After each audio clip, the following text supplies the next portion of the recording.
လူတယောက်ဟာအရင်ချစ်ရလူတယောက်ဆိုတာရှိဘူးမှာပဲလေကျွန်တော်မှလည်းရှိဘူးလေ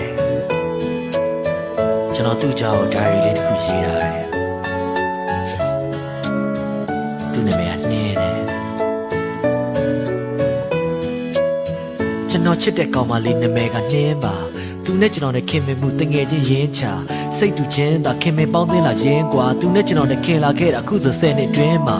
ငငယ်ကလေးကသူကပေါ်ကြီးစဲပြသူ့ကိုလိုက်တဲ့ကောင်တွေကိုဆိုကျွန်တော်ကဖြူရဖြဲရဘူးကြဆဲကြသူ့ကြောင့်ထူရခွဲရတချို့ကောင်တွေကကျွန်တော်ကိုပြောတယ်ကော်ရိုးပုံဆောင်ခွေးပဝ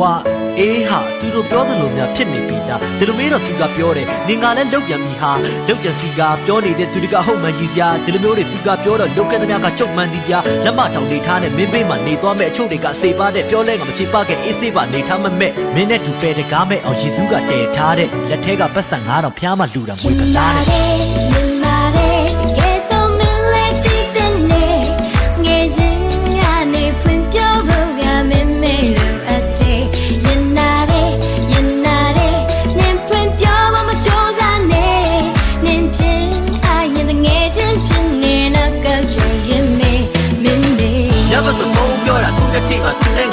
မိုးလေးရဲ့ပုံစက်ကနိုးတက်တာသူနဲ့ငါနဲ့စိတ်ကောက်တာသူနဲ့ငါနဲ့ပြချော်တာသူနဲ့ငါနဲ့ဒါပေမဲ့ရေးသားမဟုတ်ပါတကယ်ချင်းပါပဲသူနဲ့ငါနဲ့မေးကြိုက်တဲ့ချင်းလေးတွေရွှေပြီး CD နဲ့ငါထဲပန်းသီးနဲ့ post ကတဲ့ပေးဖို့မအိမ်ဘက်လာခဲ့လက်တော့မှရှိတ်တက်လာတဲ့ကြောက်စိတ်ကြောင့်နေသက်စွာနဲ့အိမ်ဘက်မှာတဲ့ပြန်ခဲ့ချင်းပဲ့ကြခဲ့တာအိမ်ဘက်ပါပဲနည်းနည်းလေးတော့တွေးခေါ်လေးတွေချော်ပါတယ်တချန်တွင်းတော့ကလည်းပတောက်ပန်းလေးတွေပေါ်တာနဲ့သူ့ကိုပေးမယ်ဆိုပြီးတစ်ပင်တက်တာမတော်တာနဲ့ပြုတ်ချလို့လက်ချိုးပြီးကိုစေးရုံရောက်တာကျွန်တော်ပါပဲတော်ပါတယ်တော်ပါတယ်သူကတလူချီချူးလိုက်တော့လက်ချိုးခဲ့လို့တော်နာလဲကပြောပါတယ်ခေါ်ပါတယ်အော်ဒါရဲ့ဆိုပြီးဆိုချောပတ်တီးမှာပုံနေဆွဲရင်စေးရုံဆောက်ကပြောရှာတယ်ရိုးရိုးလေးမပြောမချစ်တဲ့တကယ်ကြီးရဲ့ကဲတော့ပြလို့ရှိပါလို့ငါတို့ခင်ကြတာမြင်ကြတာချိန်ကြကွာငါကြောက်ပြင်းစင်ငါပြတ်တော့မှကိုငါကြောက်တာ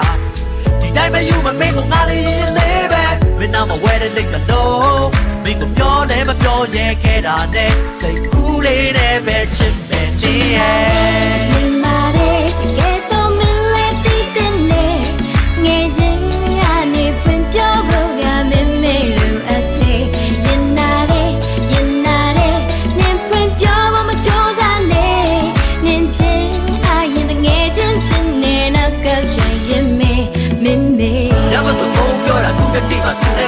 မိုးလေးရဲ့ပုံစက်ကနိုးတက်တာသူနဲ့ငါနဲ့စိတ်ကောက်တာသူနဲ့ငါနဲ့ပြချော်တဲ့သူနဲ့ငါနဲ့ဒါပေမဲ့ရေးသားမဟုတ်ပါတကယ်ချင်းပါပဲသူနဲ့ငါနဲ့မေးကြိုက်တဲ့ချင်းလေးတွေရွှေပြီး CD နဲ့ငါထဲပန်းသီးနဲ့ post ကတဲ့ပေးဖို့မအိမ်ဘက်လာခဲ့လက်တော့မှရှိတ်တက်လာတဲ့ကြောက်စိတ်ကြောင့်နေသက်စွာနဲ့အိမ်ဘက်ကတဲ့ပြန်ခဲ့ချင်းပဲ့ကြခဲ့တာအိမ်ဘက်ပါပဲ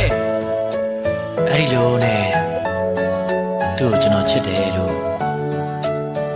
ကျွန်တော်တက်တက်လုံးမပြောပြခဲ့ပါဘူးဘာဖြစ်ကျွန်တော်ကျင်တတ်ပါတယ်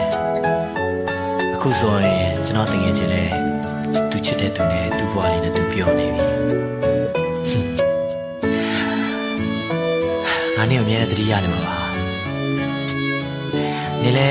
အခုဒီတချင်းလေးကိုကြားရင်ငါတို့ငယ်ဟောလုပ်ခဲ့တဲ့ပောက်ကြီးဟာတွေပြောစရာအကြောင်းလေးပြန်ပြီးသတိရပါနော်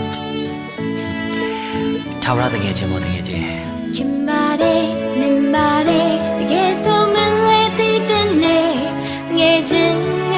ဖွင့်ပြောဖို့ကမမေ့လို့အပ်တယ်ရင်နာတယ်နင်ဖွင့်ပြောဖို့မကြိုးစားနဲ့နင်ဖြင်းအားရတဲ့ငယ်ချင်းဖြစ်နေတော့ကောက်ချင်ရင်မင်း